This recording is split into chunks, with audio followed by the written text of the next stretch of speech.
লন্ডনে প্রধান উপদেষ্টার সাথে কমনওয়েলথ মহাসচিব ও ব্রিটিশ পার্লামেন্টারিয়ানদের সাক্ষাৎ। শুক্রবার তারেক রহমানের সাথে বৈঠকে আলোচনা হবে বিভিন্ন বিষয়ে। ডক্টর ইউনূসের সাথে তারেক রহমানের বৈঠক হতে পারে দেশের চলমান সংকট নিরসনের টার্নিং পয়েন্ট, বলেছেন মির্জা ফখরুল। কীর্তি হজ ফ্লাইট শুরু। প্রথম ফ্লাইটে ঢাকা এসেছেন ৩৬৯ জন হাজি। হজের সামগ্রিক ব্যবস্থাপনায় সন্তুষ্ট। দেখছিলেন ক্রাউন সিমেন্ট সংবাদ শিরোনাম, এবারে বিস্তারিত। বিএনপির ভারপ্রাপ্ত চেয়ারম্যান তারেক রহমানের সাথে অন্তর্বর্তীকালীন সরকারের প্রধান উপদেষ্টা অধ্যাপক মোহাম্মদ ইউনূসের বৈঠক হবে লন্ডনে ১৩ জুন সকালে। সুনির্দিষ্ট এজেন্ডা নয়, নির্বাচন ও রাজনৈতিক পরিস্থিতি নিয়ে তারা নিজেদের মতো আলোচনা করবেন বলে প্রধান উপদেষ্টার প্রেস সচিব জানিয়েছেন। এছাড়া প্রধান উপদেষ্টার লন্ডন সফরের প্রথম দিনের কার্যক্রম সহ আগামী ৩ দিনের কর্মসূচি নিয়ে বিস্তারিতও জানান তিনি। রকুনুজ্জামানের রিপোর্ট। মঙ্গলবার লন্ডনের স্থানীয় সময় সকাল ৭টা ৫ এমিরেটস এয়ারলাইন্সের একটি ফ্লাইটে লন্ডনের হিথ্রো বিমানবন্দরে অবতরণ করেন প্রধান উপদেষ্টা। বিমানবন্দরে তাকে স্বাগত জানান যুক্তরাজ্যে বাংলাদেশের হাইকমিশনার আবিদা ইসলাম। সফরের প্রথম দিনে প্রধান উপদেষ্টার সাথে তার লন্ডনের হোটেলে বৈঠক করেন বিমান নির্মাণকারী প্রতিষ্ঠান এয়ারবাসের নির্বাহী ভাইস প্রেসিডেন্ট আউটার ভেন ওয়ার্ডস। একইভাবে লন্ডনের হোটেলে প্রধান উপদেষ্টার সাথে দেখা করেন মেনসিস এভিয়েশনের নির্বাহী ভাইস প্রেসিডেন্ট চার্লস উইল। মঙ্গলবার লন্ডনের স্থানীয় সময় দুপুরে যুক্তরাজ্যের অল পার্টি পার্লামেন্টারি গ্রুপের ব্যানারে দেশের পার্লামেন্টারিয়ানদের একটি প্রতিনিধি দল প্রধান উপদেষ্টার সাথে সাক্ষাৎ করেন। সন্ধ্যায় কমনওয়েলথের সেক্রেটারি জেনারেলের সাথেও বৈঠক করেন প্রধান উপদেষ্টা। সফরে ডক্টর মোহাম্মদ ইউনূসকে মর্যাদাপূর্ণ কিংস চার্লস হারমোনি অ্যাওয়ার্ডে ভূষিত করা হবে। পরে সফর নিয়ে প্রধান উপদেষ্টার প্রেস সচিব শফিকুল আলম সাংবাদিকদের ব্রিফিং দেন। বাংলাদেশি অরিজিন যারা এমপি হয়েছেন তাদের একটা অল পার্টি পার্লামেন্টারি গ্রুপ এসছিলেন প্রফেসর ইউনূসের সাথে দেখা করতে। সেখানেও 1 ঘন্টারও বেশি পারস্পরিক মিউচুয়াল ইন্টারেস্টের জায়গায় যেগুলো আছে সেগুলো নিয়ে আলাপ হয়েছে। রোহিঙ্গা ইস্যু খুব প্রমিনেন্স পেয়েছে। এই সাথে বাংলাদেশের পলিটিক্যাল ইস্যুগুলো এসছে, বিশেষ করে ডেমোক্রেটিক ট্রানজিশনে আমরা এই রিফর্ম কমিশনগুলো কি করা হচ্ছে, অ্যাসেট রিকভারিটা কিভাবে করা যায়, বাংলাদেশ এইখানে যে টাকাটা এই দিকে আসছে এবং এদের সাথে এদের এজেন্সিগুলোর সাথে কিভাবে আমরা ভালোভাবে নিবিড়ভাবে ইন্টারেক্ট করতে পারি। হ্যাঁ, সেই কাজগুলো ওনারা করবেন। এই যে পুরো ট্যুরের এটা একটা ওয়ান অফ দ্য বড় লক্ষ্য হচ্ছে এটা। বিএনপির ভারপ্রাপ্ত চেয়ারম্যান তারেক রহমানের সাথে 13 জুন হতে যাওয়া প্রধান উপদেষ্টার বৈঠক নিয়েও বিস্তারিত জানান শফিকুল আলম। তারেক রহমানের সাথে বৈঠক হচ্ছে 13 তারিখ সকালে। ওইটা মিটিংটার কোনো ফরম্যাট নাই, তো ওনারা ওনাদের মতো করে বসবেন, আলাপ হবে। এটা এখানে যে কোনো বাংলাদেশের এখনকার যে সিচুয়েশন, পলিটিক্যাল পরিস্থিতি, তারপরে আপনারা জানেন যে আমরা একটা ইলেকশনের ডেটটা ঘোষণা করেছি, সেই বিষয়ে, তারপরে ইলেকশনের এই যে জুলাই চার্টারটা হওয়া, রিফর্ম বিষয়, এগুলো যে কোনো ইস্যুই আলাপ হতে পারে। বুধবার জুলাই আন্দোলনে অংশ নেওয়া ছাত্রদের সাথে বৈঠক সহ প্রবাসীদের একটি অনুষ্ঠানে যোগ দেওয়ার কথা রয়েছে প্রধান উপদেষ্টার। রকুনুজ্জামান, বাংলাভিশন, ঢাকা। বিএনপি মহাসচিব মির্জা ফখরুল ইসলাম আলমগীর বলেছেন, লন্ডনে বিএনপির ভারপ্রাপ্ত চেয়ারম্যান তারেক রহমান ও প্রধান উপদেষ্টা ডক্টর মোহাম্মদ ইউনূসের বৈঠকটি হতে পারে টার্নিং পয়েন্ট। ওই বৈঠকে যে কোনো সিদ্ধান্ত নেওয়ার এখতিয়ার তারেক রহমানকে দিয়েছে বিএনপির স্থায়ী কমিটির সদস্যরা। রিপোর্ট করছেন সিকান্দার রেমান। ঈদ পরবর্তী গণমাধ্যম কর্মীদের সাথে কথা বলেন বিএনপি মহাসচিব মির্জা ফখরুল ইসলাম আলমগীর। বিএনপি চেয়ারপারসন বেগম খালেদা জিয়ার গুলশান কার্যালয়ে এক অনানুষ্ঠানিক ব্রিফিংয়ে লন্ডনে প্রধান উপদেষ্টার সাথে তারেক রহমানের বৈঠক প্রসঙ্গে কথা বলেন বিএনপি মহাসচিব। এটা বাংলাদেশের যে রাজনৈতিক যে সংকটগুলো আছে এগুলোকে কাটিয়ে উঠতে একটা পজিটিভ ভূমিকা রাখতে পারে এই সাক্ষাৎকারটা। একই সঙ্গে আমি ব্যক্তিগতভাবে মনে করি যে সাম্প্রতিককালের রাজনৈতিক যে প্রেক্ষাপট, যে অবস্থান, এটা একটা বড় ইভেন্ট, এটা একটা টার্নিং পয়েন্ট হতে পারে। আপনার বিএনপি কোনো বিপ্লবী রাজনৈতিক দল নয় জানিয়ে মির্জা ফখরুল বলেন, সবাই একমত হলেই জাতীয় সংসদ নির্বাচন হবে। BNP is always ready for election, কারণ এটা নির্বাচনের দল, এটা নির্বাচন করেই ক্ষমতায় যেতে চায় এই যে আপনারা অনেকেই, ভাই আমি তো বিপ্লবী দল নই, খুব পরিষ্কার কথা, আপনারা আমাকে কোট করতে পারেন, আমরা কোনো বিপ্লবী দল নই, আমরা নির্বাচন করেই জনগণের ভোটের মাধ্যমে আমরা ক্ষমতায় যেতে চাই। সুতরাং এই ব্যাপারে তো আপনার আমি কোনো আমাদের কথাগুলো খুব পরিষ্কার আর কি, এবং যখন সবাই চাইবে একমত হবে তখন নির্বাচন হবে, অসুবিধা নেই।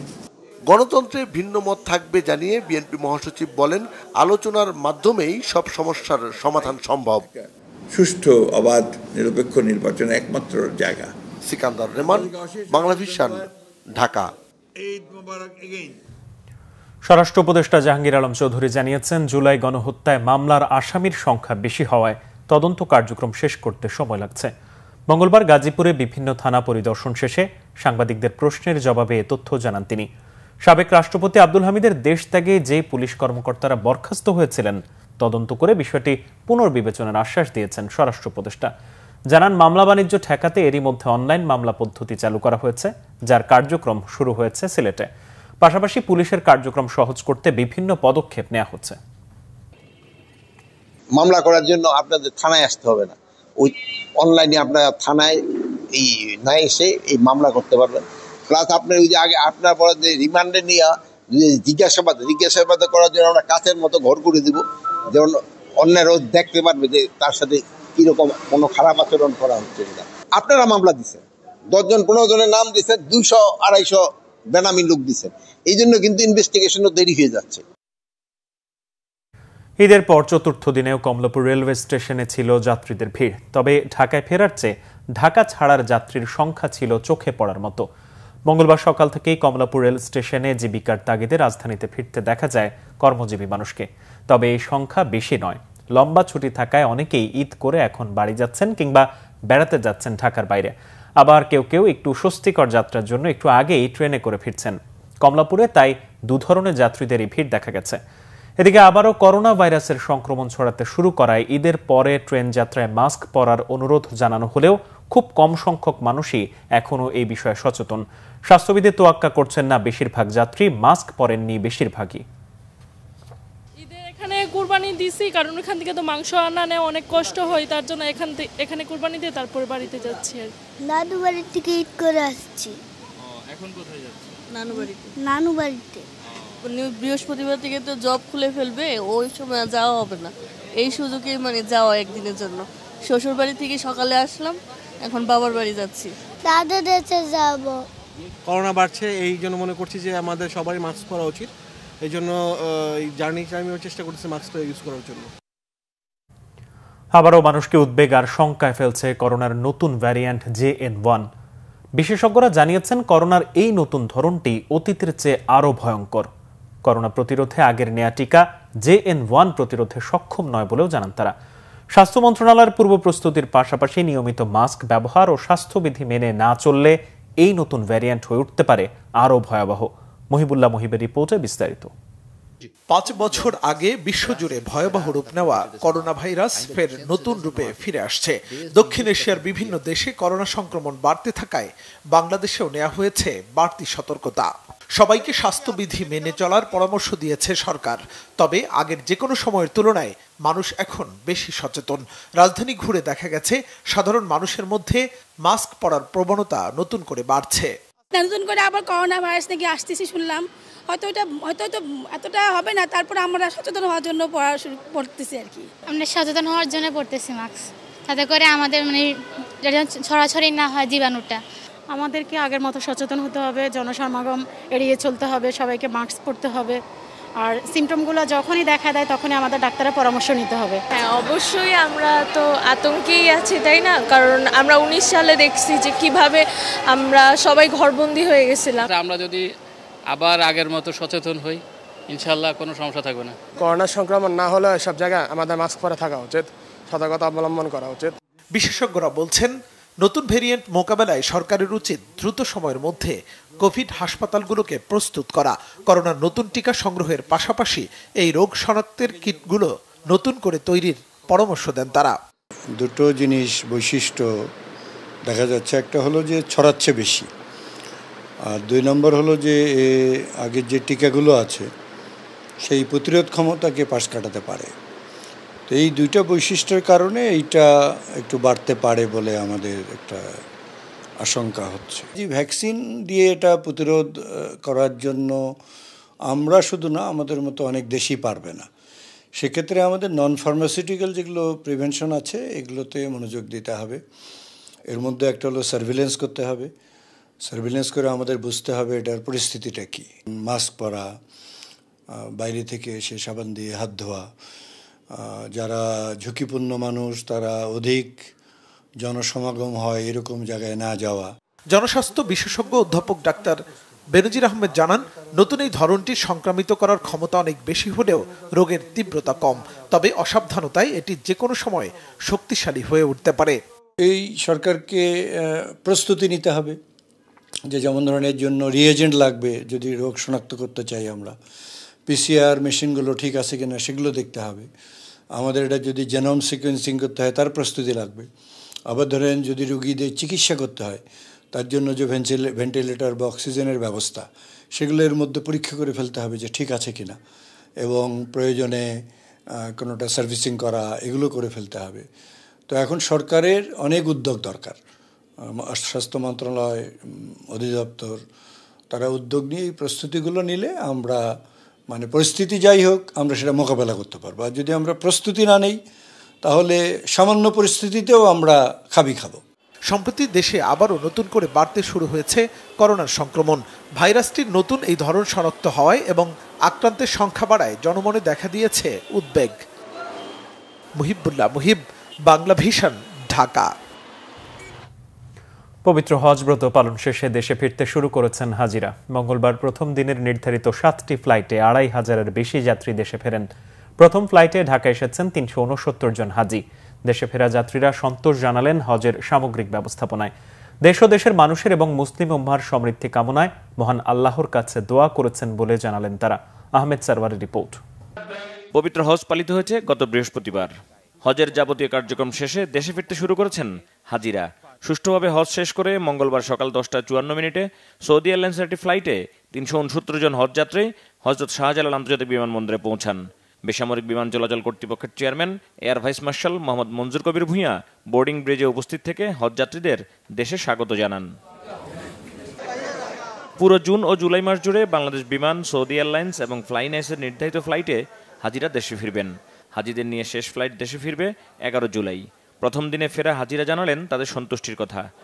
গত রাত্রের একটা ফ্লাইটে সিলেট হয়ে এসেছি, ভালো ছিল, ফ্লাইট ব্যবস্থাপনা ভালো ছিল, হজ ব্যবস্থাপনা অনেক ভালো ছিল। আলহামদুলিল্লাহ এবার খুব সুন্দর, সব ব্যবস্থাপনা খুব সুন্দর ছিল। এমনি আসা যাওয়া ভালোই হয়েছে, খারাপ না।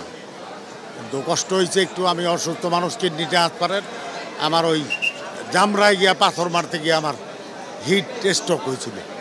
শুধু নিজের নয়, মহান আল্লাহর দরবারে দেশ ও দেশবাসীর জন্য দোয়া করেছেন হাজিরা। আল্লাহর কাছে দোয়া করছি সবার জন্যই, দেশের আপনাদের সবার ভালো হোক এটা চাইলাম, আপনারা সুখে শান্তিতে দেশের উন্নয়ন করতে পারেন এগুলা চাইলাম। দেশবাসীর জন্য দোয়া করছি, আল্লাহ জানি সকলকে ভালো রাখে, যারা ইমানদার আছে তাদের জান্নাতবাসী করে, এই সমস্ত দোয়া আমরা আল্লাহর কাছে করছি সকলের জন্য, দেশবাসীর জন্য। 29 এপ্রিল থেকে 1 জুন পর্যন্ত 220টি ফ্লাইটে 85,302 জন যাত্রী হজ পালনে সৌদি আরব গিয়েছিলেন। আহমেদ সরওয়ার, বাংলা ভিশন, ঢাকা। আগামী সপ্তাহ থেকে লবণযুক্ত কোরবানির পশুর চামড়া কেনা শুরু করবেন ট্যানারি মালিকরা। বিশ্লেষকরা বলছেন কোরবানির পশুর চামড়া ক্রয় বিক্রয় খুবই অনানুষ্ঠানিকভাবে সম্পন্ন হওয়ায় দাম পাচ্ছেন না সাধারণ মানুষ। কে কার কাছ থেকে কত দামে চামড়া কিনছেন আর কতটা কিনছেন সুনির্দিষ্ট কোনো তথ্য নেই। তাই পুরো প্রক্রিয়া ডাটাবেজের মাধ্যমে সম্পন্ন হওয়া উচিত বলে মনে করেন বিশ্লেষকরা। এবার ঢাকায় লবণযুক্ত গরুর কাঁচা চামড়ার দাম সর্বনিম্ন 1350 টাকা এবং ঢাকার বাইরে 1150 টাকা নির্ধারণ করে দেয় সরকার। কিন্তু ঈদুল আজহায় কাঁচা চামড়া বিক্রি হয়, সেখানে লবণযুক্ত চামড়া বিক্রির দর বেঁধে দেওয়া যৌক্তিক নয় বলে মনে করেন বিশ্লেষকরা। এবার কোরবানির চামড়া সংরক্ষণের জন্য মাদ্রাসা, এতিমখানা ও লিল্লাহ বোর্ডিং সহ বিভিন্ন প্রতিষ্ঠানে বিনামূল্যে 30,000 টন লবণ সরবরাহ করেছে সরকার। তখনই মিটবে যখন চামড়া খাতের এই কাঁচা চামড়ার এই সাপ্লাই চেইনটি একটি অর্গানাইজড সাপ্লাই চেইনে রূপান্তরিত হবে এবং এই ধরনের ইনফর্মালি যে ধরনের এজেন্টরা বাজারে যুক্ত হন ধর্মীয় একটি উৎসবকে কেন্দ্র করে, সেখান থেকে বেরিয়ে এসে একটি ফর্মাল সাপ্লাই চেইনে উত্তরণটি চামড়া খাতের জন্য খুবই গুরুত্বপূর্ণ। বাজারটি খুবই ইনফর্মাল এবং এখানে অ্যাকাউন্টেবিলিটি নেই, ট্রেস করা যায় না কে নিচ্ছেন, কে কোন খাতে বিনিয়োগ করছেন, সেই জিনিসগুলো এটা নিশ্চিত করা যায় না। এই জন্য ব্যাংকগুলো এই খাতে বিনিয়োগ করতে চান না। সরকারিভাবে ঢাকার বাইরে প্রতি বর্গফুট গরুর চামড়ার দাম 5 টাকা বাড়িয়ে নির্ধারণ করা হলেও চট্টগ্রামে সেই দাম পাচ্ছেন না বিক্রেতারা। কোরবানিদাতাদের কাছ থেকে চামড়া কিনে আড়তদারদের কাছে বিক্রি করতে গিয়ে হতাশ মৌসুমি ব্যবসায়ীরা। আড়তদাররা বলছেন, মৌসুমি ব্যবসায়ীরা চামড়ার দাম না বুঝেই কিনছেন, তাদের পক্ষে অযৌক্তিক দামে চামড়া কেনা সম্ভব নয়। চট্টগ্রাম থেকে শাহেদা পিয়া রিপোর্ট। পশু কোরবানির পরপরই চট্টগ্রামে কাঁচা চামড়া সংগ্রহ করতে শুরু করেন মৌসুমি ব্যবসায়ীরা, কিন্তু মহানগরীর আতুরার ডিপো এলাকার চামড়ার আড়তে গিয়ে হতাশ তারা। এছাড়া আড়তদাররা ছাগলের চামড়া না কেনায় বিক্রি করতে না পেরে নষ্ট হয়ে গেছে অনেক চামড়া। মৌসুমি ব্যবসায়ীরা বলছেন, কোরবানিদাতাদের কাছ থেকে প্রতিটি চামড়া 500 থেকে 600 টাকা করে কিনলেও আড়তদাররা 300 থেকে 350 টাকার বেশি দামে কিনতে রাজি হচ্ছে না। এতে আর্থিক ক্ষতির মুখে তারা। সিজনি ব্যবসায়ী যারা আছে ওরা গ্রাম থেকে 500, 600, 800 টাকা চামড়া কিনছে, কিন্তু এখানে বলেছে 100, 150 টাকা, 200 টাকা। আমি একুশে চামড়া কিনতে আমার প্রায় 30,000 টাকা লস হয়েছে। সরকার যে বলছিল 1150 টাকা যে একটা রেট দিছে, এই তুলনামূলক দেখে আমরা অনেকে কিন্তু আগ্রহ করে চামড়া নিচ্ছে। আমরা চামড়া নিয়ে আসছি, ওরা বলতেছে 200 আর 250 টাকা, 300 টাকা এর মধ্যে। আড়তদাররা বলছেন, লবণযুক্ত চামড়ার দাম 1150 টাকা নির্ধারণ করেছে সরকার। লবণ ছাড়া চামড়া বেশি দামে কেনার সুযোগ নেই। বাজার পরিস্থিতি না বুঝেই বেশি দামে চামড়া কিনে পরে বিক্রিতে লোকসানে পড়ে। মালের সাইজ হিসাবে, মালের কোয়ালিটি হিসাবে কতগুলো চামড়া আমরা কিনতেছি 300 টাকা, ওইখানে আমাদের এগুলো বাদ যাবে আমি বিক্রি করতে পারবো। তারপরে আমরা সবাই মিলে অন্ততপক্ষে চামড়াটা সুস্থভাবে সংরক্ষণ করার জন্য, চামড়া যেন নষ্ট না হয়, সবাই আমরা লাভ হোক লোকসান হোক এটা পরে দেখবো, কিন্তু চামড়াগুলো আমরা সুস্থভাবে সংরক্ষণ করার জন্য চেষ্টা করতেছি। চট্টগ্রামে এবছর 4 লাখ কোরবানির পশুর কাঁচা চামড়া সংগ্রহের লক্ষ্যমাত্রা ঠিক করেছেন আড়তদাররা। রাজনৈতিক পরিস্থিতির পরিবর্তন ও লবণের দাম কম থাকায় এবার আড়তে ভালো দাম পাওয়ার আশা করলেও হতাশ মৌসুমি ব্যবসায়ীরা। শাহেদা পিয়া, বাংলা ভিশন, চট্টগ্রাম। সংবাদ শেষ করব ক্রাউন সিমেন্ট শিরোনামগুলো আরো একবার জানিয়ে। লন্ডনে প্রধান উপদেষ্টার সাথে কমনওয়েলথ মহাসচিব ও ব্রিটিশ পার্লামেন্টারিয়ানদের সাক্ষাৎ। শুক্রবার তারেক রহমানের সাথে বৈঠকে আলোচনা হবে বিভিন্ন বিষয়ে। ডক্টর ইউনূসের সাথে তারেক রহমানের বৈঠক হতে পারে দেশের চলমান সংকট নিরসনের টার্নিং পয়েন্ট, বলেছেন মির্জা ফখরুল।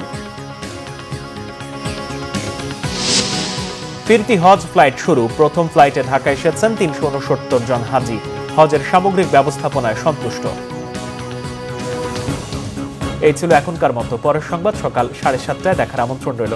এছাড়া বাংলা ভিশন সংবাদ ও সংবাদ সংশ্লিষ্ট অনুষ্ঠান দেখতে ভিজিট করুন www.bbnews24.com ও facebook.com/banglavisionnews এবং সাবস্ক্রাইব করুন youtube.com/banglavisionnews। ধন্যবাদ।